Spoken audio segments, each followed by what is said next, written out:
더불어민주당이 심우정 검찰총장에 대한 탄핵 압박을 이어가고 있습니다. 탄핵안 발의 시기는 당 지도부에 맡긴다고 했지만 언제든 가능해 보입니다.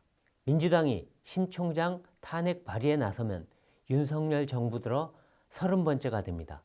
1948년 정부 수립 이후 발의된 탄핵안 21건보다 지난 3년간이 더 많습니다.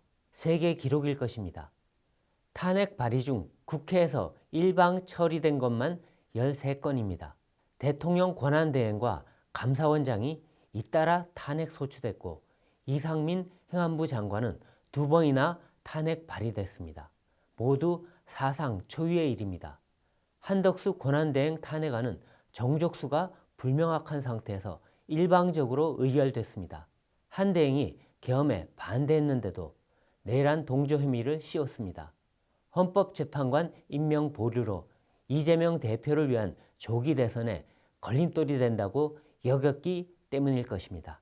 민주당은 최상목 권한대행에게도 헌법재판관 임명을 요구하며 수차례 탄핵 겁박을 했습니다. 다른 국무위원들에게도 모두 탄핵 대상으로 따박따박 탄핵하겠다고 했습니다. 비상 상황에서 내각을 상대로 이런 위협을 했습니다. 방통위는 위원장과 직무대리 4명에 대한 연속 탄핵안 발의로 174일간 업무가 마비됐습니다. 탄핵을 하려면 중대한 위헌, 위법이 있어야 합니다. 하지만 민주당 탄핵안은 이런 법적 요건도 갖추지 못했습니다. 이동관 전 방통위원장 탄핵안에는 구체적 법 위반 내용이 없었고 다른 검사 탄핵안을 복사해 붙였습니다.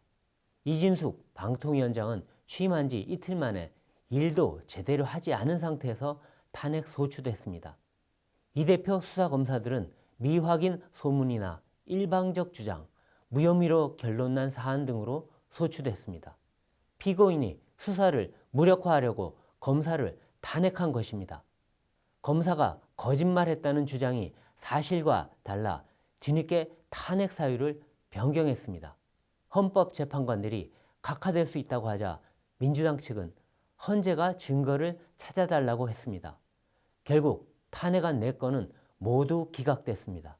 말이 탄핵소추지 법을 이용한 정치 폭력입니다. 타인을 처벌 징계받도록 하려고 거짓을 꾸며 고소, 고발하면 무고죄가 됩니다. 민주당의 정략적 탄핵 남발은 당사자에게 피해를 줄 뿐 아니라 국정을 마비시키고 사법 기능까지 방해한다는 점에서 최악의 무고행위입니다. 그것을 30번에 걸쳐 반복하고 있습니다. 민주당은 윤석열 대통령을 내란 혐의로 탄핵 소추했지만 자신들이 연쇄 탄핵은 그 못지않은 심각한 국헌문란 행위임을 알아야 합니다. 이 대표 방탄을 위해 요건도 안 되는 탄핵안을 밀어붙이고 각종 입법 폭주로 국정의 발목을 잡아왔습니다. 이야말로 국회 다수의 힘을 앞세워 합법을 가장한 내란 행위 아닌가요? 세계 어느 나라에 이런 경우가 있을까 싶습니다.